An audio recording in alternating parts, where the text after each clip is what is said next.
எங்கோ யாரோ செய்யும் ஒரு செயல் மிகப்பெரிய அளவில் மாற்றத்தை ஏற்படுத்தும். அவர் மறைந்த போதும் அவர் செய்த செயல் காலத்திற்கும் நிலைத்து நிற்கும். மாவீரர் வரலாற்றில் இன்று காலத்தால் மறைக்கப்பட்ட ஒரு தலைவன் என்று சொல்லவா, இல்லை போராளி என்று சொல்லவா, இல்லை ஆசான் என்று சொல்லவா? இவை அனைத்தும் சொன்னாலும் மிகையாகாது. அவர் வாழ்ந்த வாழ்க்கை அப்படிப்பட்டது. தென்பாண்டி வேந்தர், தேக்கம்பட்டி பாலசுந்தரராசு. தேனி மாவட்டம் என்றால் இயற்கையான சூழலில் மலைகள், விவசாயம், கோவில்கள் இப்படிதான் ஞாபகம் வரும். அன்று மதுரை மாவட்டமாக இருந்தது இப்போது இருக்கும் தேனி மாவட்டம். சுமார் 70 ஆண்டுகள் முன்பு கலவரங்களும் சாதிய மோதல்களும் கொலைகளும் கொள்ளைகளும் தேனி மாவட்டம் முழுவதும் நடந்தேறியது. மனிதனை மனிதனாக மதிக்க தெரியாத மிருகமாக வாழ்ந்த ஒரு கூட்டம் சாதி வெறி பிடித்து பல கலவரங்களை உருவாக்கியது.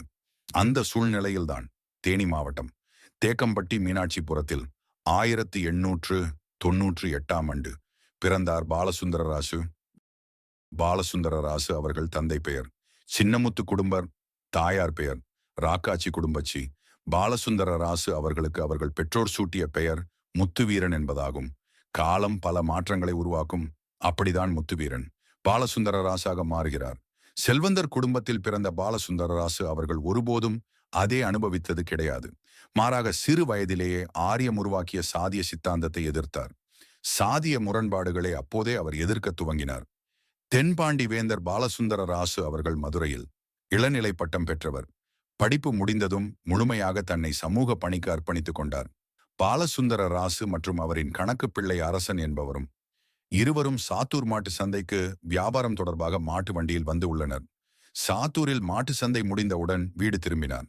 சாத்தூர் அருகில் கட்டபொம்மன் நடாகம் நடந்து கொண்டிருந்து அதே இருவரும் பார்த்துவிட்டு வீடு திரும்பினார்கள். தன்னுடன் வந்த கணக்கு பிள்ளையிடம், பாலசுந்தர ராசு அவர்கள் இந்த நாடகத்தில் உண்மைக்கு மாறாக உள்ளது. ஆந்திராவில் இருந்தவர்கள் எப்படி தமிழராக முடியும்? அவர்கள் தெலுங்கு சாதியினர் தானே? உண்மையான பாண்டியர்கள் வரலாற்றே வெளியில் கொண்டு வர வேண்டும். மீண்டும் பாண்டியர் ஆட்சி உருவாக வேண்டும் என்றுதான் தெய்வேந்திர குல வேளாளர் மகாசனம் சங்கத்தை தொடங்கினேன் என்று தன்னுடன் வந்த அரசன் என்பவரிடம் கூறினார் பாலசுந்தரராசு. 4/7/1929 நாளன்று தெய்வேந்திரகுல வேளாளர் மகாசனம் சங்கத்தை தொடங்கினார். இதுதான் தேவேந்திர மக்களின் முதல் எழுச்சி சங்கமாக இருந்தது. மக்கள் அறியாமையால் இன்னும் வாழ்கிறார்கள் என்று உணர்ந்த தென்பாண்டி வேந்தர் பல மாநாடுகள் நடத்தினார். 1930ஆம் ஆண்டில் தென்பாண்டி வேந்தன் சிவப்பு பச்சை கொடியை உருவாக்கினார். சிவப்பு என்பது நம்முடைய போர் வாழ்க்கை முறையை நினைவுபடுத்தவும், பச்சை என்பது உழவு தொழில்தான் நம்முடைய குலத்தொழில் என்பதை மறக்காமல் இருக்க வேண்டும் என்றும் சிவப்பு பச்சை கொடியை உருவாக்கினார். பச்சை ஏறும் என்றும் சிவப்பு போரும் என்றும் அடையாளம் படுத்தினார். ஏறும் போரும் நம் குலத்தொழில் என்று வரலாற்றை மீட்டெடுத்தார். சிவப்பு பச்சை கொடியை வடிவமைத்த பின்னர் காஞ்சிபுரம் சென்று பட்டு துணி வாங்கி சிவப்பு பச்சை கொடியின் நடுவில் வெள்ளை யானை மற்றும் எற்களப்பை வரையப்பட்டது. வெள்ளை யானை என்பது இந்திரனின் வாகனத்தை குறிக்கும். எற்களப்பை என்பது உழவு தொழிலை குறிக்கும். நமது முதல் கொடியை காஞ்சிபுரம் பட்டு துணியில் உருவாக்கினார் தென்பாண்டி வேந்தர். அதன் பிறகு அவர் நடத்திய போராட்டங்கள், மாநாடுகள் அனைத்திலும் சிவப்பு பச்சை கொடியை பறக்க விட்டார். 1936ஆம் ஆண்டில் சித்திரை முழு நிலவு நாளில் கோட்டூரில் தெய்வேந்திர குல வேளாளர் மகாசனம் முதல் மாநாட்டை கூட்டினார். இதே ஆண்டு தேவாரத்தில் 2ஆம் மாநாடு நடத்தினார். இதில் பெரியார் என்ற ராமசாமி, சவுந்தர நாடார், அனைத்து சாதியினரும் மற்றும் கிறிஸ்தவ முஸ்லிம் மதத்தை சேர்ந்தவர்களும் தெய்வேந்திரகுல வேளாளர் மகாசனம் மாநாட்டில் கலந்து கொண்டனர்.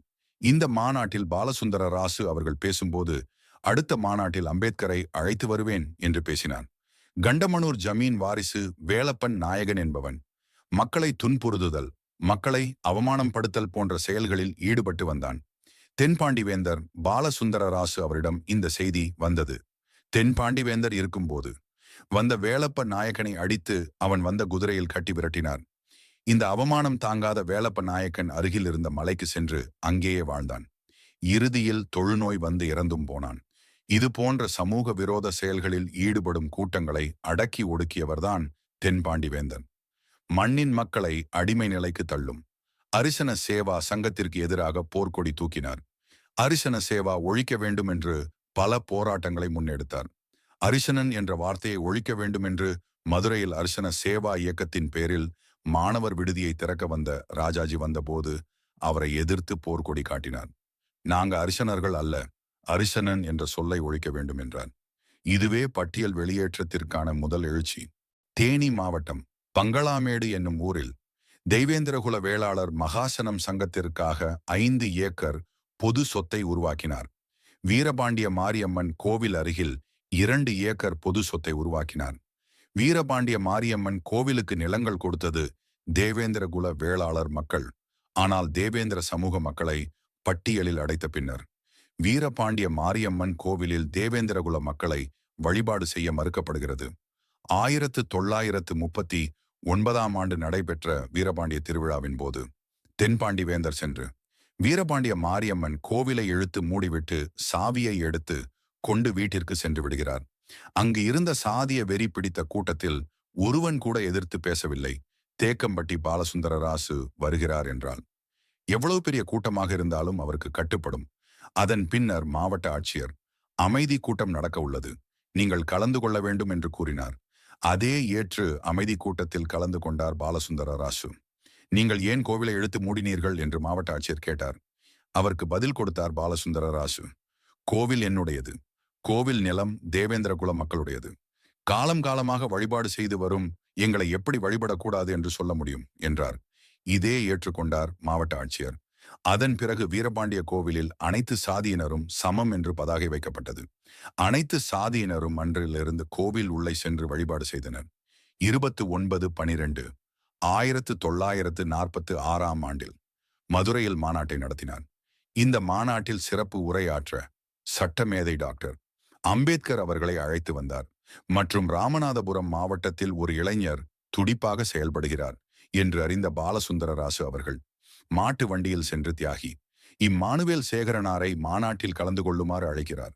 தென்பாண்டி வேந்தர் பாலசுந்தர ராசு அவர்களின் அழைப்பை ஏற்று மதுரை மாநாட்டில் இம்மானுவேல் சேகரனார் கலந்து கொண்டார். அம்பேத்கர் மற்றும் இம்மானுவேல் சேகரனார் 2 தலைவர்களும் மாநாட்டில் கலந்து கொண்டனர். ஆண்டிப்பட்டி ஊரில் வருடந்தோறும் தேவேந்திரகுல மக்கள் ஜல்லிக்கட்டு நடத்துவது வழக்கம். திடீரென்று சாதிவெறி பிடித்த கூட்டம் ஜல்லிக்கட்டு நடத்தக்கூடாது என்று வன்முறையில் ஈடுபட்டனர். வன்முறையில் ஈடுபட்ட சாதிவெறி கூட்டத்தை அடக்கி அங்கே ஜல்லிக்கட்டு போட்டியே நடத்தினார் தென்பாண்டி வேந்தன். கல்விதான் இந்த சமுதாயத்தை முன்னேற்றும் என்று சிந்தித்த தென்பாண்டி வேந்தன் அன்றைய காலகட்டத்தில் தேவேந்திரகுல வேளாளர் என்ற பெயரில் 7 துவகப் பள்ளிகள் ஆரம்பித்தார். இன்றும் தேவாரத்தில் பாலசுந்தர ராசு அவர்கள் ஆரம்பித்த பள்ளி உள்ளது. கோட்டூர் மற்றும் சீலையம்பட்டி போன்ற ஊர்களில் தேவேந்திர குல வேளாளர் என்ற பெயரில் ஆரம்பித்த துவக்கப் பள்ளிகள் இப்போது ஆதி திராவிடர் துவக்கப் பள்ளி என்று பெயர் மாற்றம் செய்யப்பட்டுள்ளது. மூவேந்தர்கள் யார்? பள்ளர் அல்ல மல்லர். மூவேந்தர்கள் மரபினரான தேவேந்தர்களின் வீழ்ச்சி போன்ற புத்தகங்களை எழுதிய வரலாற்று தந்தை தேவ ஆசீர்வாதம் அவர்களும் பாலசுந்தர ராசு அவர்களும் நண்பர்களாக இருந்துள்ளார். வரலாறு தந்தை தேவ ஆசீர்வாதம் அவர்கள் மதுரையில் பணி செய்த போது பாலசுந்தர ராசு அவர்கள் மகன் மதுரையில் தேவ ஆசீர்வாதம் இல்லத்தில் தங்கி படித்தார். பாலசுந்தர ராசு அவர்களை வைத்தியநாதர் ஐயர் மதுரையில் சந்தித்து, நான் மதுரை மீனாட்சி அம்மன் கோயில் நுழைவு போராட்டம் நடத்த உள்ளேன், நீங்க ஆதரவு தாருங்கள் என்று வைத்தியநாதர் கேட்டுக்கொண்டார். இதற்கு மறுப்பு தெரிவித்த பாலசுந்தர ராசு அவர்கள், நான் கலந்து கொள்ள மாட்டேன் என்றும், எங்களுக்கு இந்த மீனாட்சி அம்மன் கோயில் மட்டுமல்ல, பல கோவில்களில் முதல் மரியாதை மற்றும் தேருரிமை உள்ளது. இந்த போராட்டம் எங்களுக்கு சம்பந்தமில்லாத போராட்டம் என்று கலந்து கொள்ள மறுத்துவிட்டார். 1939 மதுரை மீனாட்சி அம்மன் கோயில் நுழைவு போராட்டம் வைத்தியநாதர் ஐயர் தலைமையில் நடந்தது. இதில் கள்ளர், நாடார், பறையர் சாதிகள் மதுரை மீனாட்சி கோயில் உள்ளே செல்வதற்கு அனுமதி கிடையாது. கள்ளர் உட்பட 18 தலித் சாதிகள் ஆலய நுழைவு போராட்டத்தில் கலந்து கொண்டார்கள். அன்றைய மதுரை மாவட்டம் முழுவதும் களப்பணி செய்தார் பாலசுந்தர ராசு அவர்கள். தென்பாண்டி வேந்தர் பாலசுந்தர ராசு அவர்கள் வாழ்நாள் முழுவதும் இந்த மக்களை கல்வியிலும் பொருளாதாரத்திலும் முன்னேற்ற வேண்டும் என்றே செயல்பட்டார். 11/6/1951 அன்று இந்த மக்களுக்காக பாடுபட்ட தலைவர் தென்பாண்டி வேந்தர் ஐயா பாலசுந்தர ராசு மறைந்தார். வாழ்நாள் முழுவதும் இந்த மக்களுக்காக மட்டுமே வாழ்ந்த தெய்வத்தை நாம் மறந்தது வேதனையாக உள்ளது. இன்று தேனி மாவட்டத்தில் எந்தனை ஊர்களில் பாலசுந்தர ராசு அவர்களின் புகைப்படம் உள்ளது. உங்களுக்காக போராடிய தலைவரை மறந்தது உங்களை பெற்ற தாயை மறைப்பதற்கு சமம். தென்பாண்டி வேந்தர் என்று பாலசுந்தர ராசு அவர்களின் வாழ்க்கையை புத்தகமாக எழுதி வெளியிட்ட அண்ணன் செந்தில் மல்லர் அவர்களுக்கு நன்றி. கொடி பிரச்சினை பற்றி இப்போது இருக்கும் இளைஞர்களுக்கு அதிகம் தெரிய வாய்ப்பு இல்லை.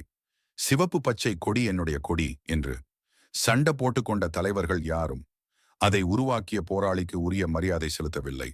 அடுத்த முறை தென்பாண்டி வேந்தர் பாலசுந்தர ராசு அவர்கள் நினைவிடத்தில் அனைத்து தலைவர்களும் மரியாதை செலுத்த வேண்டும். தென்பாண்டி நாட்டில் தோன்றிய தென்பாண்டி வேந்தரை போற்றுவோம்.